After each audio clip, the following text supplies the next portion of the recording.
Mm, oh,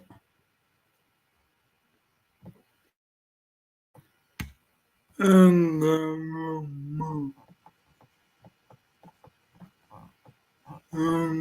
mm,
mm,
embark.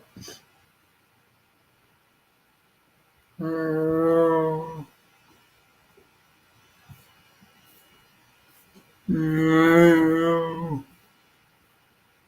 Unsanctioned. Everybody.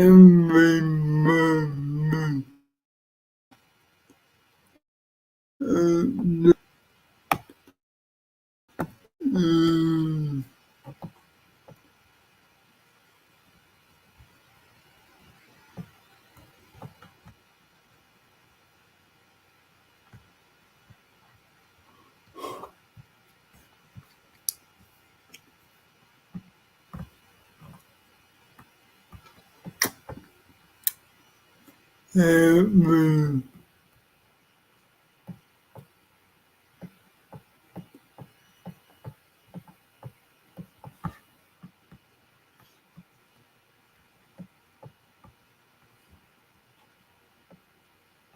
Halo Season 2 Episode 3 Review. Related. The Boys. 7 Ways Homelander's Story Could End. Halo struggles to pin down a consistent tone. Several plot threads are fighting for attention, many still several episodes short of anything compelling. The show piles details onto the central thread without doing anything new with the central narrative. The Master Chief has spent 1.5 episodes being doubted and ignored. That idea reaches its apex here, leaving most of this episode calm before the storm. Vice Grad is Craig Zisk's first episode as director. Zisk is a prolific TV professional who recently helmed an episode of AMC's Interview with the Vampire. He produces shows like Brooklyn Nine-Nine, United States of Terra, and Wu-Tang, an American Saga. Marisha Mukherjee wrote the episode. She's best known for her work on Quantico but also penned episodes of Titans and TNT Snowpiercer. Related. Halo Season 2 Episode 1 Review. Halo's second season premiere kicks off with a killer action scene before ditching most of the first season's narrative to construct a new mess. Episode 3, Vice Grad, picks up immediately after the second episode ended. The Master Chief misleads Silver Team into investigating his hunch. While the audience knows his intuition is accurate, his fellow Spartans are less convinced. Their doubts are proven correct when UNSC higher UPS arrive to demand that Silver Team drop their weapons and abandon their investigation. John pushes forward, but the Covenant have already cleared all evidence of their presence. Though Riz, Vanek, and Kai trust their commanding officer implicitly, this lapse in judgment shakes their faith. UNSC officer Jacob Keyes relieves John of duty, leaving him with armed guards to keep him in line. Watching the other members of Silver Team deal with the possibility that their mighty leader isn't himself is genuinely compelling. Each of the Spartans finds a coping mechanism to continue their war effort. Turning these lesser icons into more central characters may have been the best decision made in the second season. While the Spartans struggle to find leadership, James Ackerson tries to exercise his power. Ackerson is a complex figure. He's unmistakably villainous, but his motivations are bizarre. This episode features a new dramatic element as he introduces his father. Mr. Ackerson is elderly and informed, struggling with memory issues. James chats with Keyes, his dad, and Cortana, gradually revealing elements of his plan. His talk with Keyes sets a new tone for the next few entries. Turns out, James Ackerson knows the Covenant is on reach. He's not interested in warning anyone or taking precautions. To him, the invasion is inevitable, and all they can hope to do is wield power while it lasts. His position is untenable, but it makes even less sense than the usual evil military guy turn. He puts down suggestions of evacuation by warning of panic, but he seems to shrug his shoulders when considering the consequences. It makes him less believable as a character. Soren 066 side story sent him to prison on Reach, leaving his wife and son to fend for themselves. Hostilities escalate in episode 3 as Soren's pirate crew reveals their shaky motivation for betrayal. They weren't sick of Soren's obsession with finding Catherine Halsey or willing to exploit the war to secure a new life. They just wanted some treasure they were pretty sure he had stashed away somewhere. The pirates torture Laera for intel, but Kwan won't sit idly by and watch. Kwan leaped a few stages of character development in the seasonal gap. She's a cold-hearted rebel with a criminal record now. Her narrative is wholly unrelated to the central plot but compelling in its own right. Halo Season 2 seems to be employing a throw-everything-at-the-wall approach that works just often enough. They're spraying and praying plot threads like a new player with an assault rifle. The best element of the show is the interplay between Silver Team's cast of Spartans. Spending more time with them would help the series develop its central emotional hook.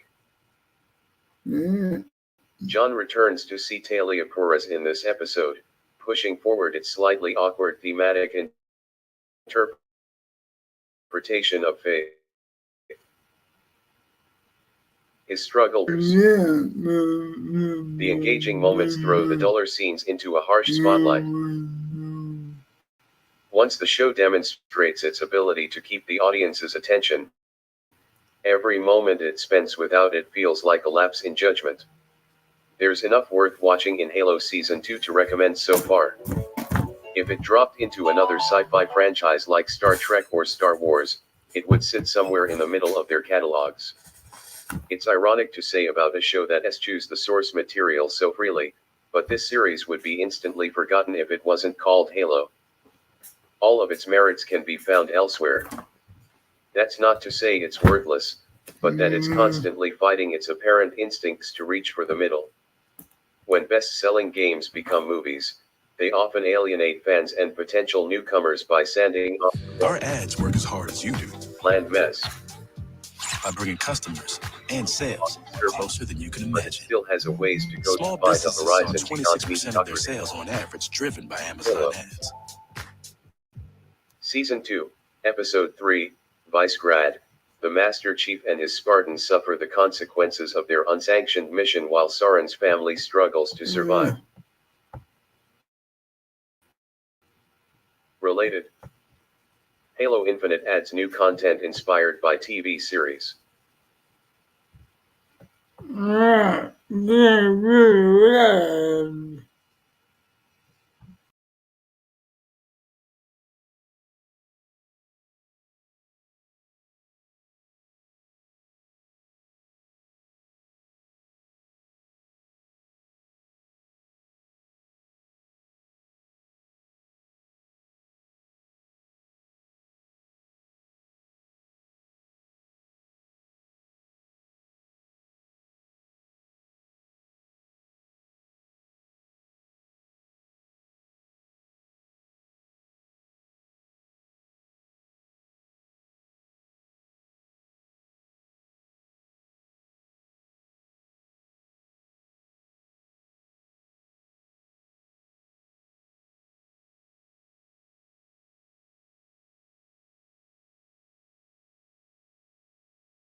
Yeah.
Go back to go.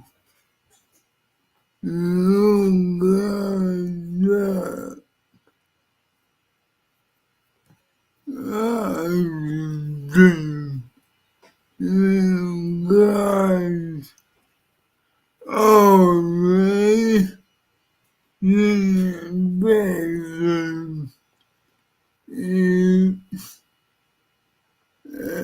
better.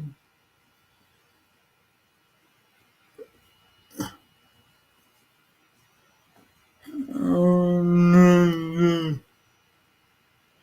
no,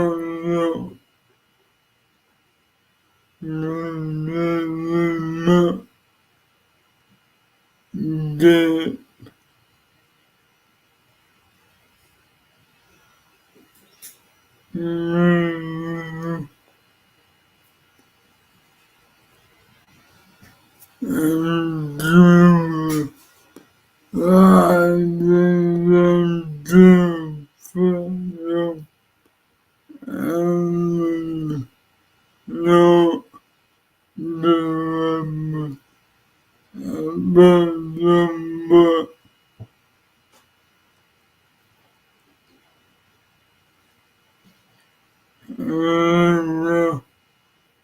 no,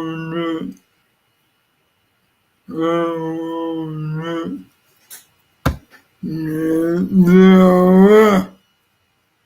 irrevocable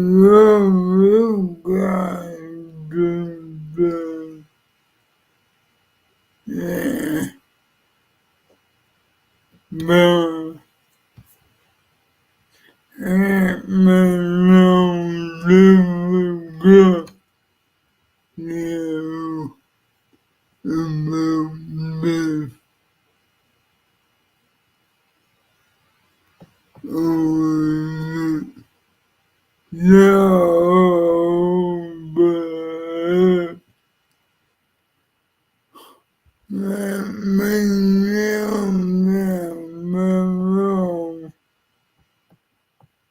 This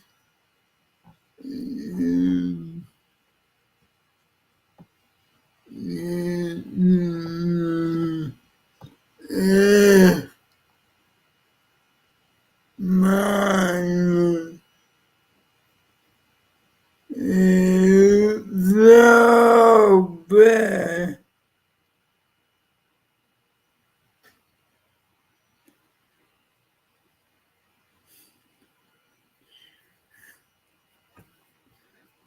Radio,